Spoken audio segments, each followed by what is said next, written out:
베드로가 백부장 이 고넬료에게 말씀을 전하러 왔을 때 이 백부장 고넬료는 어떤 모습으로 베드로를 맞이합니까?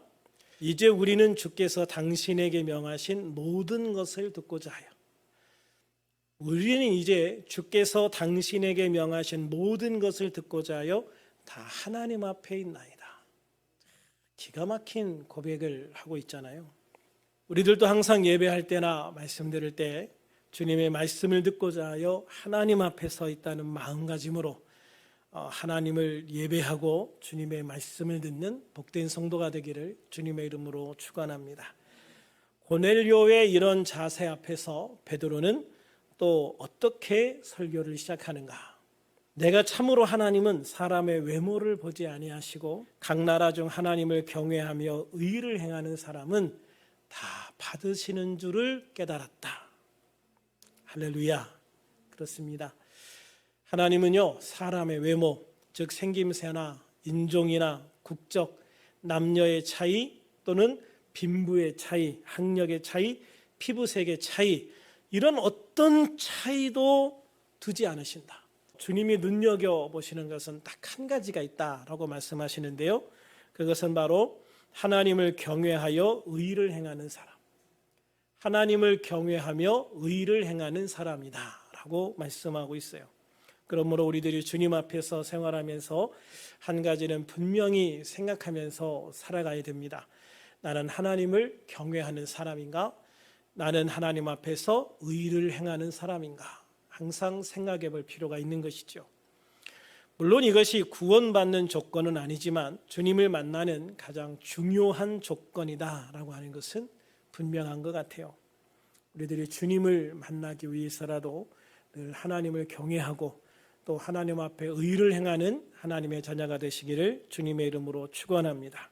이렇게 복음 설교를 시작한 베드로는 오늘 본문에서 성령을 받는 것이 얼마나 중요한가에 대해서 이 한 구절로서 우리에게 말씀해 주시고 있습니다. 오늘 본문 38절 다시 한번 읽어볼까요? 시작. 하나님이 나사렛 예수에게 성령과 능력을 기름 붓듯 하셨음에 그가 두루 다니시며 선한 일을 행하시고 마귀에게 눌린 모든 사람을 고치셨으니 이는 하나님이 함께 하셨음이라. 아멘. 이 말씀에 보면 하나님께서 나사렛 예수에게 성령과 능력을 기름 붓듯 하셨다라고 말씀하고 있죠. 이 말씀은 인간으로 오신 예수님께 하나님 아버지께서 복음 전파 사역을 하실 수 있도록 성령과 능력을 부어주셨음을 나타내 보여주고 있는 겁니다. 이러한 사실은 우리들이 하나님의 영적인 사역을 하려면 우리들도 당연히 성령을 받아야만 한다라고 하는 것을 보여주시는 거죠. 기름을 부어주셨다라는 말은 항상 하나님이 하신 행동을 나타내는 말로 사용이 되어집니다. 어떤 사람에게 어떤 일을 맡기다라는 비유적인 의미로 사용돼요. 그러므로 기름 붓듯 하셨다는 말은 실제로 기름을 부은 것이 아니라 성령과 능력을 부어주시되 마치 기름을 붓는 것처럼 했다라는 의미의 말씀입니다. 기름은 원래 왕이나 제사장, 선지자를 세울 때 행하신 의식으로서 머리에 부은 기름은 아래 옷깃까지 쫙 흘러내려요. 그래서 그가 걸어갈 때 그 기름이 발자국 속에 다 묻어났다고 그래요. 그래서 이 사람은 이처럼 하나님이 함께 하신다, 하나님과 동행한다라고 하는 것을 사람들에게 상징적으로 보여준 것이죠. 따라서 성령과 능력을 기름 붓듯 하셨다라고 하는 말씀은 성령과 능력이 예수님의 머리부터 발끝까지, 그러니까 온 몸에 차고 넘치도록 주셨다라는 그런 의미입니다. 우리는 이런 현상을 충만이라 이렇게 이야기를 하지요. 그래서 누가복음 4장 1절에서는 예수님이 침례 받으신 후에 성령 충만함을 입어라고 표현하고 있어요. 성령의 충만함을 입어 요단강에서 돌아오셨다라고 말씀하고 있고요. 요한복음 3장 34절에서는 하나님의 성령을 한량없이 부어주셨다. 하나님의 성령을 한량없이 부어주셨다. 이렇게 표현하고 있어요. 그러므로 베드로는 하나님께서 그 아들 예수님에게 성령과 능력을 한없이 부어주사 성령 충만하게 하셔서 두루 다니며 선한 일을 행하게 하셨다라고 지금 말씀을 하고 있는 거예요. 예수님도 이처럼 성령 충만함을 받으셔서 귀신을 쫓아내고 모든 병자를 고치시는 등 하나님의 사역을 하신 것처럼 우리들도 성령 충만함을 받아서 주님이 주신 능력으로 주님의 사명을 감당하는 복된 하나님의 사람이 되기를 주님의 이름으로 축원합니다. 그러면 예수님은 성령과 능력을 받아 어떤 일을 하셨는가? 본문 38절에 보면 그가 두루 다니시며 선한 일을 행하시고 마귀에게 눌린 모든 사람을 고치셨다라고 표현하고 있습니다. 선한 일을 행하셨다라는 말은 예수님의 공생의 기간 동안 행하신 모든 선한 일을 가리키시는 것으로 보여요. 특별히 사람들에게 천국 복음을 전파하신 것. 그런데 이 사람들에게 천국 복음을 전파하셨다라는 말씀은 마귀에게 눌린 모든 사람을 고치셨다라는 의미와 굉장히 유사한 의미로 사용되어지고 있어요. 마귀에게 눌렸다라는 것은 마귀에게 사로잡혔다, 마귀에게 지배를 받는다라고 하는 의미예요. 그런데 우리가 예수님을 믿기 전에, 예수님을 알기 전에 어떤 사람이었습니까? 마귀의 지배를 받는 사람들이었잖아요. 그러니까 예수님께서 천국 복음을 전파하셔서 마귀의 지배를 받는, 마귀의 지배하에 놓인 그런 우리들을 구원하셔서 하나님의 백성이 되게 하셨잖아요. 그러니까 마귀에게 눌린 모든 사람을 고치셨다라는 말은 우리가 예수님을 믿고 구원을 받게 하셨다라는 의미와 같은 의미로 볼 수가 있다고 생각을 해요. 또한 중요한 것은 두루 다니시면서 선한 일을 행하셨다라고 표현하고 있는데, 이 선한 일 속에는 마음과 육체의 질병을 고치시고 귀신을 쫓아내시는 일이 포함되어져 있다고 생각을 해요. 그러므로 우리들이 성령을 받고 성령 충만해서 해야 할 일이 무엇입니까? 바로 예수님이 행하신 선한 일을 이어가는 것이고, 마귀에게 눌린 사람들을 고치시는 일을 이어가는 것이죠. 그래서 우리는 이 땅에서 성령 충만함을 받아서 세상에 복음을 전해야 됩니다. 마음과 육체의 질병을 치유하는 데 힘써야 됩니다. 귀신을 쫓아내야 됩니다. 그리고 우리가 또한 치유받기를 힘써야 되고 구원받은 자로서 주님 앞에 발견되기를 힘써야 하는 것이죠. 그런데 문제는 우리들이 성령 충만을 구하면서도 주님의 이 귀한 선한 일을 이어가고 있지 못하다라고 하는 것이죠. 그러므로 우리들은 믿음 충만, 성령 충만함을 받아서 주님의 이 귀한 사역을 이어나갈 수 있는 그런 우리들이 되기를 주님의 이름으로 축원합니다. 1870년에 태어나서 1935년까지 사역한 미국의 유명한 신유 사역자, 치유 사역자가 있어요. 존 레이크라는 목사님이신데요. 이분은 카나다에서 태어나서 미국으로 건너와서 살다가 16살 때 예수님을 영접하게 되어집니다.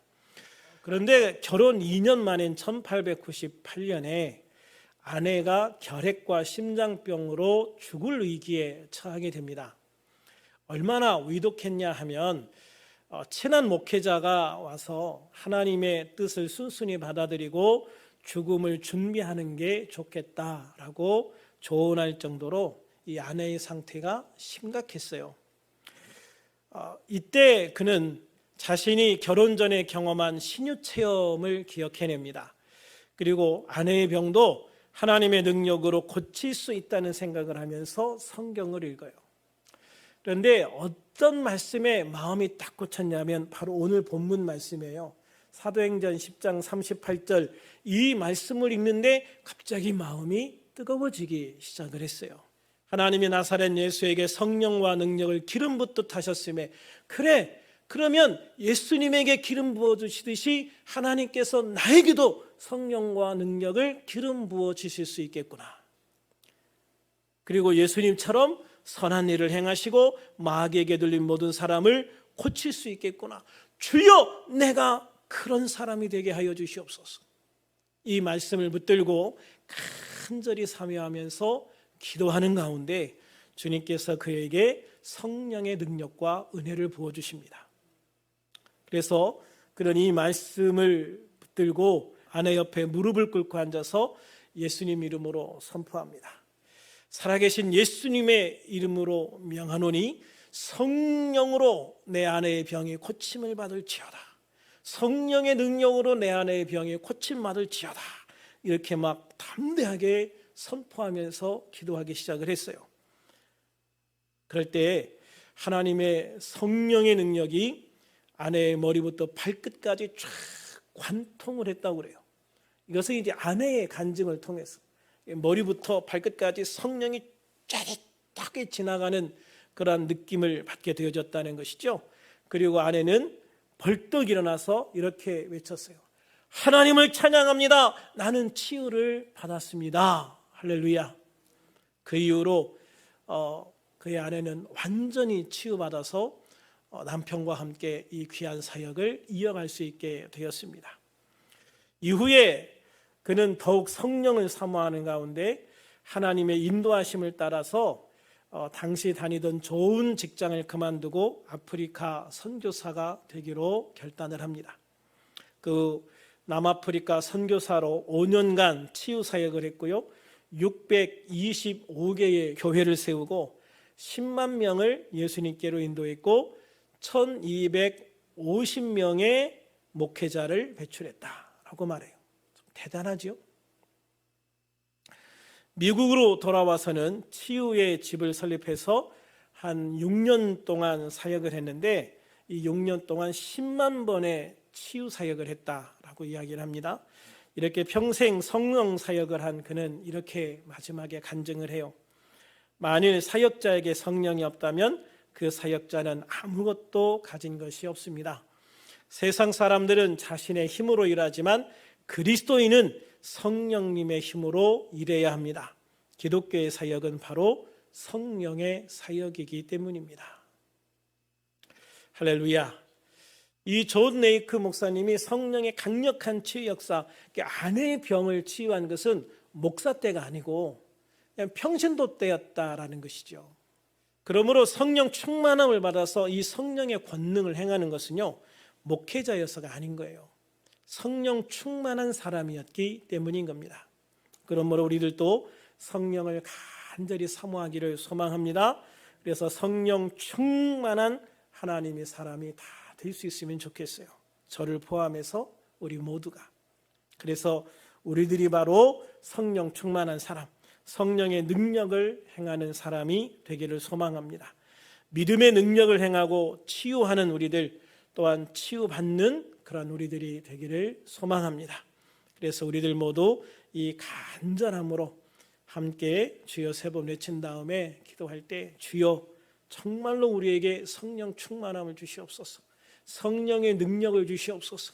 이 시대에 정말 우리가 성령의 권능을 행할 수 있는 성령의 사람, 믿음의 사람, 능력의 사람이 되게 하여 주셔서 정말 우리가 이 주님의 사역을 능히 감당할 수 있게 하여 주시옵소서. 우리 주님 3번 부르고 통성으로 같이 기도합니다.